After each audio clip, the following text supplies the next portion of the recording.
Hi, എൻ്റെ പേര് നിധിൻ. ഞാൻ യൂട്യൂബിൽ അത്ര ആക്റ്റീവായിട്ടുള്ള ആളൊന്നുമല്ല. എങ്കിലും എൻ്റെ യൂട്യൂബ് ചാനലിൽ ഒരു 8-10 വീഡിയോസ് കിടപ്പുണ്ട്. അത് കൂടുതലും പാട്ടുകളുടെ വീഡിയോസാണ്. കുഴപ്പമില്ല, അതിൻ്റെ പാട്ട് പാടുമെന്നാണ് എൻ്റെ വിശ്വാസം. അതിൻ്റെ ഒരു ഇതിൽ ഇട്ടിരുന്നതാണ് കേട്ടോ. അപ്പോൾ ഇതുവരെയായിട്ട് എൻ്റെ യൂട്യൂബ് ചാനൽ ആരും അങ്ങനെ കണ്ടിട്ടുണ്ടാവില്ല. വലിയ സബ്സ്ക്രിപ്ഷനും കാര്യങ്ങളൊന്നുമില്ല. ഇത് കാണുന്നവർ സബ്സ്ക്രൈബ് ചെയ്യുക. ഇന്ന് മുതൽ ഞാനൊരു എന്തെങ്കിലും ടോപ്പിക്കിനെ കുറിച്ച് സംസാരിക്കാം എന്നോർത്താണ് ഇപ്പോൾ ഈ ഒരു വീഡിയോ ചെയ്തത്. മറ്റൊന്നുമല്ല, എൻ്റെ ടോപ്പിക് എന്ന് പറയുന്നത് നമ്മുടെ ഡ്രൈവിങ്ങിനെ പറ്റിയാണ്. ഡ്രൈവിങ്ങിനെ പറ്റി എന്ന് പറയുമ്പോൾ നമ്മുടെ ഈ കേരളത്തിൽ ഇപ്പോൾ നിലനിന്ന് പോകുന്ന ഒന്ന് രണ്ട് കാര്യങ്ങളുണ്ട്. അതായത് പെനാൽറ്റി അടിക്കുന്നത് കൂടുതലും ഈ ക്യാമറ വരെ വെച്ചിരിക്കുന്നത് നമ്മുടെ ഹെൽമെറ്റ് ഇല്ലാത്തവനെയും സീറ്റ് ബെൽറ്റ് ഇല്ലാത്തവനെയും പെനാൽറ്റി അടിക്കാൻ വേണ്ടിയിട്ട് മാത്രമാണ് ക്യാമറ വെച്ചിരിക്കുന്നത്. അല്ലാതെ അതുകൊണ്ട് പ്രത്യേകിച്ച് മറ്റു ഗുണങ്ങളുണ്ടെന്ന് എനിക്ക് തോന്നിയിട്ടില്ല. സർക്കാരിന് കാശുണ്ടാക്കാനായിട്ടുള്ള ഒരു വഴി, അത്രേ ഞാനതിനെ കണ്ടിട്ടുള്ളൂ. ആക്ച്വലി നമ്മൾ ഈ പണിഷ്മെൻ്റായിട്ട് ഈ 500 1000 ഒക്കെ കൊടുത്തു കഴിഞ്ഞ് കഴിഞ്ഞാൽ അത് മാറുമെന്ന് തോന്നുന്നുണ്ടോ? ഒരിക്കലും മാറത്തില്ല. പണ്ട് ആരോ പറഞ്ഞ പോലെ പണിഷ്മെൻ്റ് കൊണ്ട് ആരെയും നേരെയാക്കാൻ പറ്റില്ല. അത് അവന് തോന്നിയിട്ട് അവനായിട്ട് മാറണം. എന്നാൽ മാത്രമേ അത് എന്നാൽ മാത്രമേ ആ ഒരു മാറ്റം പ്രകടമാവുകയുള്ളൂ. എൻ്റെ അഭിപ്രായത്തിൽ പണിഷ്മെൻ്റ് കൊടുക്കേണ്ടത് ആക്ച്വലി ഹെൽമെറ്റ് ഇല്ലാത്തവനോ സീറ്റ് ബെൽറ്റ് ഇടാത്തവനോ അല്ല. നേരെ മറിച്ച് മദ്യപിച്ച് വണ്ടി ഓടിക്കുന്നവനെയും രാത്രി കാലങ്ങളിൽ ഈ ബ്രൈറ്റ് ലൈറ്റ് ഇട്ട് വണ്ടി ഓടിക്കുന്ന ആൾക്കാരുണ്ട്, അവർക്കാണ് ആക്ച്വലി പണിഷ്മെൻ്റ് കൊടുക്കേണ്ടത്. അതിൻ്റെ കാരണമെന്ന് പറയുന്നത് ഹെൽമെറ്റ് ഇല്ലാണ്ടും അതുപോലെ തന്നെ സീറ്റ് ബെൽറ്റ് ഇടാതെയും ഒരാൾ വണ്ടി ഓടിക്കുമ്പോൾ അവൻ്റെ ലൈഫിനെ തന്നെയാണ് അവിടെ എനിക്ക് പോയാൽ പോയി എന്നുള്ള രീതിയിൽ നിൽക്കുന്നത്. കാരണം അതുകൊണ്ട് മറ്റ് ആർക്കും ഉപദ്രവം ഉണ്ടാവുന്നില്ല. നേരെ മറിച്ച് മദ്യപിച്ചൊരാൾ വണ്ടി ഓടിക്കുമ്പോൾ അപ്പം ഓപ്പോസിറ്റ് വരുന്ന വണ്ടിയുടെ നെഞ്ചത്തോട്ട് പോയി കയറുക ചെയ്യുന്നത്, അല്ലെങ്കിൽ ഇതിലെ വഴിയെ നടന്നു പോകുന്ന ഒരുത്തിൻ്റെ മണ്ടയിലോട്ട് പോയി കയറുക ചെയ്യുന്നത്. അത് ആക്ച്വലി അത് ഓപ്പോസിറ്റ് വരുന്ന ആൾക്കോ അല്ലെങ്കിൽ അവരൊന്നും അറിഞ്ഞിട്ട് പോലും ഉണ്ടാവില്ല. ഒരാൾ മദ്യപിച്ച് വണ്ടി ഓടിച്ച് വേറൊരാളുടെ നെഞ്ചത്ത് പോയി കയറുമ്പോൾ ആ ഓപ്പോസിറ്റ് വരുന്ന വണ്ടിയിൽ ചിലപ്പോൾ ഗർഭിണികളുണ്ടാവാം, കുഞ്ഞു കുട്ടികളുണ്ടാവാം, പ്രായമായവരുണ്ടാവാം, ചിലപ്പോൾ എമർജൻസി ആയിട്ടും ഏതെങ്കിലും ഹോസ്പിറ്റലിലേക്ക് പോകുന്ന ആൾക്കാരാവാം. അങ്ങനെ ഒത്തിരി കാര്യങ്ങളുണ്ട്. ഇത് ആ ഒരുത്തൻ മദ്യപിച്ച് വണ്ടി ഓടിച്ചതിൻ്റെ പേരിൽ മാത്രം ജീവിതം നഷ്ടപ്പെടേണ്ടി വരുന്നൊരവസ്ഥയാണ്. അതുപോലെ തന്നെ അതിലും ഭീകരമാണ് ഈ രാത്രി കാലങ്ങളിൽ വണ്ടി ഓടിക്കുമ്പോൾ ബ്രൈറ്റ് ലൈറ്റ് ഇട്ടുകൊണ്ട് വണ്ടി ഓടിക്കുന്നത്. കാരണം നമ്മൾ വണ്ടി ഓടിക്കുന്ന സമയത്ത് നമുക്ക് ഓപ്പോസിറ്റ് വരുന്ന ആൾ ബ്രൈറ്റ് ഇട്ട് വണ്ടി ഓടിക്കുമ്പോൾ നമ്മുടെ കണ്ണിലേക്കാണ് ആ വെളിച്ചം ഓടിക്കുന്നത്.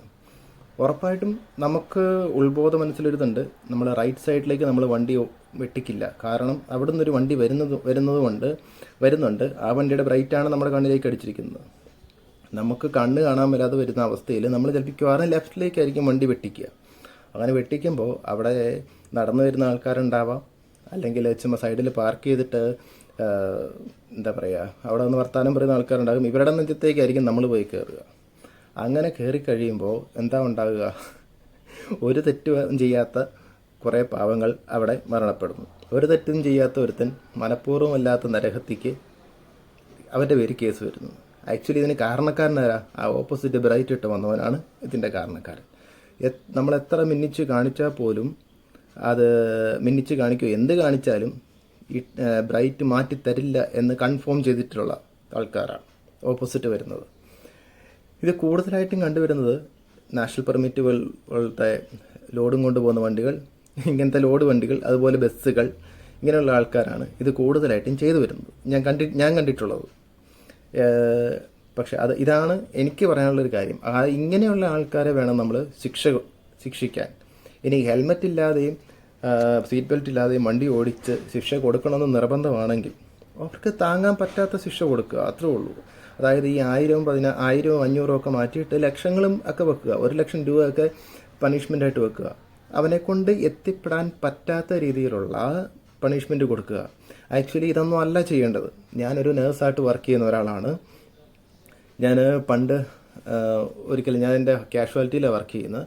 ആ കാഷ്വാലിറ്റിയിൽ ഒരിക്കലൊരു ആക്സിഡൻറ്റ് കേസ് കൊണ്ടുവന്നു. ആക്സിഡൻറ്റ് നടന്ന സ്ഥലത്തു നിന്ന് നേരെ പൊക്കിക്കൊണ്ടു, ആ സ്പോട്ടിൽ തന്നെ ആൾ മരിച്ചു. കൊണ്ടുവന്നു, ഞങ്ങളുടെ കാഷ്വാലിറ്റി കൊണ്ടുവന്നു. ആ കൊണ്ടുവന്ന കാഷ്വാലിറ്റി കൊണ്ടുവന്ന ആ പേഷ്യൻറ്റിൻ്റെ ആ ബോഡിയുടെ ഈ വലത്ത് കൈ അല്ല ഇടത്ത് കൈയുടെ എൽബോയുടെ സൈഡിൽ അവൻ്റെ ഹെൽമറ്റ് ഇരിപ്പുണ്ട്. അവൻ്റെ തല എന്ന് പറയുന്നത് ഇവിടെ നിന്ന് ഇങ്ങനെ വെട്ടിപ്പൊളഞ്ഞിരിക്കുക. ഇത് കണ്ട സ്പോട്ടിൽ തന്നെ നമ്മുടെ കയ്യിൽ നിന്ന് പോവും. അത് പിന്നെ വീട്ടിൽ നിന്ന് റോഡിലേക്ക് നടന്നിറങ്ങാൻ പോലും നമ്മൾ ഹെൽമെറ്റ് വെച്ചാലോ എന്ന് ചിന്തിക്കുന്ന അവസ്ഥ വരെ ഉണ്ടാവാറുണ്ട്. അതുകൊണ്ട് ഇങ്ങനെ ഹെൽമെറ്റ് ഇല്ലാണ്ടും സീറ്റ് ബെൽറ്റ് ഇല്ലാണ്ടും ഒക്കെ പിടിക്കുന്നവരെ ചെയ്യേണ്ട പണി, അവർക്ക് കൊടുക്കേണ്ട പണിഷ്മെൻ്റ് എന്ന് പറയുന്നത് ഏതെങ്കിലും മെഡിക്കൽ കോളേജിൻ്റെ കാഷ്വാലിറ്റിയിൽ 2 ആഴ്ചത്തേക്ക് ഫ്രീ സർവ് എന്നുള്ള രീതിയിൽ അവിടെ ഡ്യൂട്ടിക്കിടുക. അങ്ങനെ ഡ്യൂട്ടിക്കിട്ട് കഴിഞ്ഞാൽ ഉറപ്പായിട്ടും പിറ്റേന്ന് മുതൽ ഡ്യൂട്ടി കഴിഞ്ഞിറങ്ങുന്നതിൻ്റെ പിറ്റേ ദിവസം മുതൽ ഒരാക്സിഡൻറ്റ് കണ്ടാൽ മതി, പിറ്റേ ദിവസം മുതൽ നടക്കാൻ പോലും ഹെൽമെറ്റ് വെച്ചുകൊണ്ട് നടക്കുകയുള്ളൂ. ഇത് ഞാൻ പണ്ടൊരു പോലീസുകാരനോട് പറഞ്ഞിട്ടുണ്ട്. അന്നേരം പുള്ളി എന്നോട് പറഞ്ഞത്, എത്ര ആക്സിഡൻറ്റ് റോട്ടിൽ കിടന്ന് കാണുന്നു എന്നിട്ട് മാറുന്നില്ലല്ലോ. പക്ഷെ അങ്ങനെയല്ല,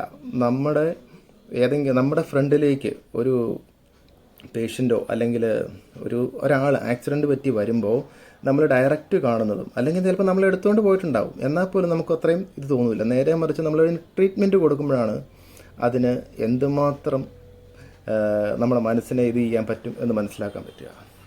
അതുകൊണ്ട് അങ്ങനെയുള്ള ശിക്ഷകളാണ് ആക്ച്വലി കൊടുക്കേണ്ടത്. അതുപോലെ തന്നെ അത് സെൽഫ് ഇതായിട്ട് കൊടുക്കണം എന്ന് നിർബന്ധമുണ്ടെങ്കിൽ, ഇല്ലെങ്കിൽ അവൻ പോട്ടെ, അവൻ്റെ ജീവിതം അവന് വേണ്ടെന്ന് വെച്ചിട്ടല്ലേ പോകുന്നത്. പിന്നെ എന്തിനാണ് വെറുതെ അവന് പണിഷ്മെൻറ്റ് കൊടുത്ത് അവനെ ബുദ്ധിമുട്ടിക്കുന്നത്? അവൻ ഓൾറെഡി ചാവാൻ വേണ്ടി ഇറങ്ങിയേക്കുന്നവനാണ്. അതുപോലെ തന്നെ 100-110 കിലോമീറ്റർ സ്പീഡിലാണ് അവൻ പോകുന്നത്, ഹെൽമെറ്റും വെക്കാണ്ട് ഒക്കെ പോകുന്നത്. 100-110 കിലോമീറ്റർ സ്പീഡിലൊക്കെയാണ് ബൈക്കും എടുത്തുകൊണ്ട് പോകുന്നത്. അങ്ങനെയുള്ളവന്മാർ എന്ത് ചെയ്യണം? എനിക്ക് ജീവിക്കാൻ താല്പര്യമില്ല എന്ന് മറ്റുള്ളവരോട് ഉറക്കെ വിളിച്ച് പറഞ്ഞുകൊണ്ടാണ് പോകുന്നത്. ഇതിൻ്റെ ഭവിഷ്യത്ത് എന്താണെന്ന് മനസ്സിലാക്കാൻ പറ്റാഞ്ഞിട്ടല്ല. കാരണം ഒരാൾക്കൊരു 100 വയസ്സ് ആയുസ്സുണ്ടെന്ന് വിചാരിക്കുക, അവനൊരു 25-ാമത്തെ വയസ്സിൽ ഇതേ രീതിയിൽ പോയി കോമാ സ്റ്റേജിൽ കിടന്നാൽ ബാക്കിയുള്ള 75 വർഷവും അവൻ ഈ കോമാ സ്റ്റേജിൽ തന്നെ കിടക്കണം. അത് ചിന്തിക്കാനുള്ള ബോധം മനുഷ്യനില്ലാത്തതൊന്നുമല്ല. കാരണം നമ്മൾ ഇഷ്ടംപോലെ ആക്സിഡൻറ്റുകൾ കാണുന്നതാണ്.